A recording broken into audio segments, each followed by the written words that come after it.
Welcome to the Varahi real estates. మీరు కనుక ఛానల్ని సబ్స్క్రైబ్ చేయనట్లయితే సబ్స్క్రైబ్ చేసుకోండి. అట్లాగే రియల్ ఎస్టేట్కి సంబంధించినటువంటి మరింత ఇన్ఫర్మేషన్ కోసం ఈ ఛానల్ని ఫాలో అండి.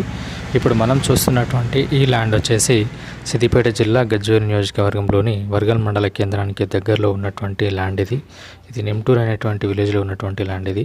చుట్టూ మనకు బౌండరీ ఏదైతే కనిపిస్తుందో ఇదే మనకు సేలింగ్కి ఉన్నటువంటి ల్యాండ్ ఇది. మనకు సింగిల్ తార్ రోడ్కు ఉన్నటువంటి ఫస్ట్ బిట్ ఇది. టోటల్ వచ్చేసి 15 గుంట వరకు మనకు సేలింగ్ అయితే ఉంది. రీసెంట్గా మనకు జోన్స్ అనేది డివైడ్ కావడం జరిగింది.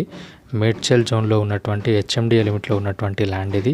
ఇది మనకు రాజీవ్ రహదారి నుంచి 7.5 కిలోమీటర్ డిస్టెన్స్లో ఉండేటువంటి ల్యాండ్ ఇది. వర్గల్ మండల కేంద్రానికి 4 కిలోమీటర్, అట్లాగే నాచారంకి 5 కిలోమీటర్ డిస్టెన్స్లో ఉంటుంది. రాబోతున్నటువంటి త్రిపులార్కి 2 కిలోమీటర్ డిస్టెన్స్లో ఉంటుంది. అట్లాగే జేబీఎస్ నుండి మనకు 50 కిలోమీటర్ డిస్టెన్స్లో ఉండేటువంటి ల్యాండ్ ఇది. శాకారం దగ్గర మనకు ఫుడ్ ప్రాసెసింగ్ యూనిట్ అనేది మనకు నిర్మాణ దశలో ఉంది. ఆ ఫుడ్ ప్రాసెసింగ్ యూనిట్ నుంచి మనకు ఇది 5 కిలోమీటర్ డిస్టెన్స్లో ఉంటుంది. హెచ్ఎండిఏ లిమిట్లో ఉన్నటువంటి ల్యాండ్ ఇది. మనకు మేడ్చల్ నుండి ఒక 25 కిలోమీటర్ డిస్టెన్స్లో ఉంటుంది. ఫామ్ హౌస్ నిర్మించుకోవడానికి సూటబుల్గా ఉండేటువంటి ల్యాండ్ ఇది. చుట్టూ కూడా మనకు బౌండరీ ఏర్పాటు చేయడం జరిగింది. విశాలమైనటువంటి మనకు ఎర్రనీళ్ళతో కూడుకున్నటువంటి ల్యాండ్ ఇది. దీంట్లో ఫార్మింగ్ అట్లాగే ఫామ్ హౌస్ కూడా నిర్మించి మంచి డెవలప్ చేసుకోవడానికి అవకాశాలు ఉన్నటువంటి ల్యాండ్ ఇది.